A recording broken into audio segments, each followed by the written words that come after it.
Hey, what's up everyone? Welcome to your weekly AHA. If you have any questions that you would like us to answer, please reach out to us because we would love to feature you on the next weekly AHA.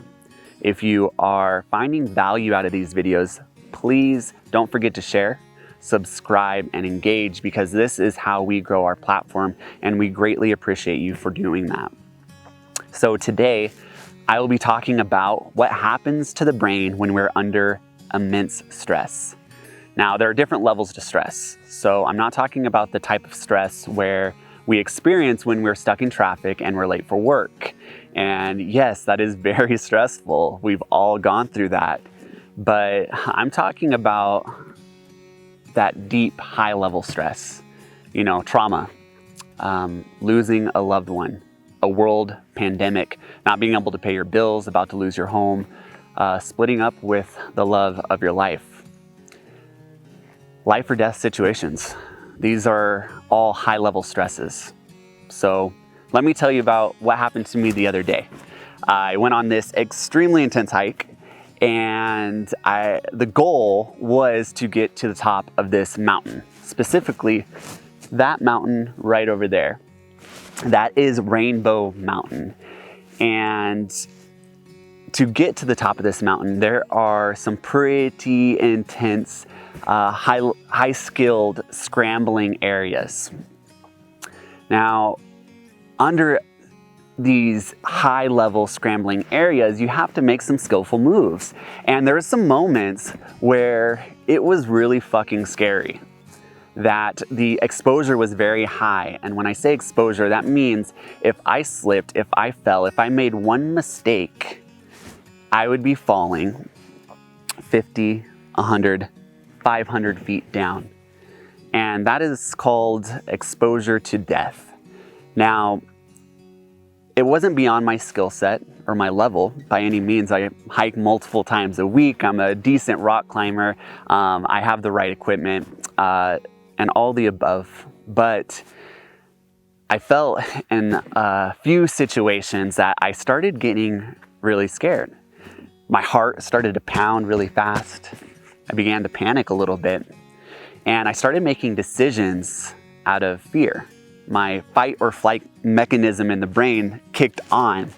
And I was no longer making decisions with a calm mind.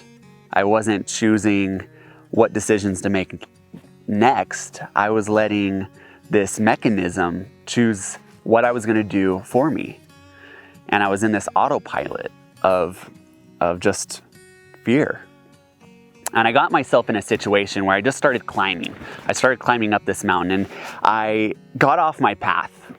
I was no longer on my route. I got myself stuck in a situation where I couldn't climb down because that would have been more dangerous than climbing up.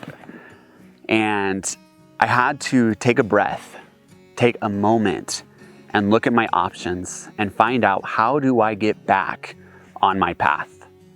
Because without me even being aware of it, I drifted away from my path.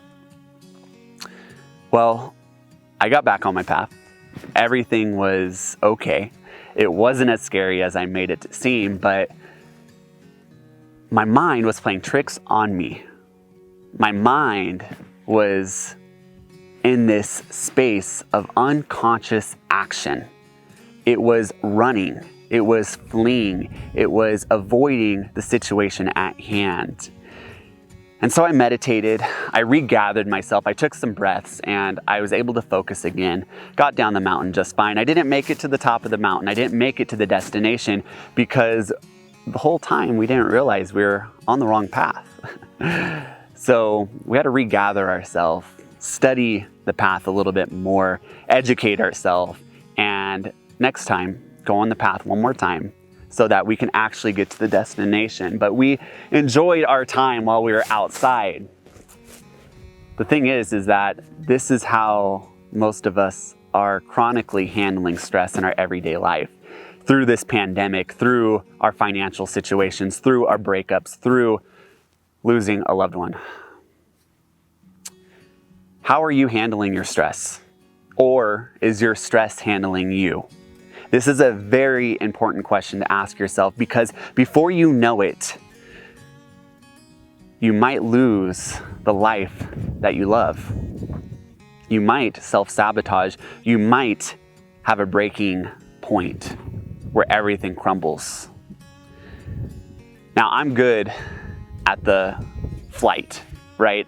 I'm good at fighting too, but I avoid fighting. I hate fighting. That's not what I want to do. So instead, I run, I avoid, I numb, I distract. These are all versions of flight. Now, I convince myself, though, that I should have another drink. I work hard. Why not? You deserve it. Take a break. Watch some TV. Distract yourself. It's relaxing anyways, right? Immerse yourself in your work, in your passion project, because it's something that you love to do. Run away. Go by yourself. Be alone, because you are afraid of rejection. You're afraid of letting someone in. So being alone is definitely a safer bet, right? We'll do whatever it takes to keep ourselves safe. We'll do whatever it takes to protect ourselves from danger when we don't feel security. We'll do anything. And a lot of time it turns into self-sabotage. So today, I encourage you to create space for yourself. Sit in being uncomfortable. Sit in your fear. Sit in the depths of your pain.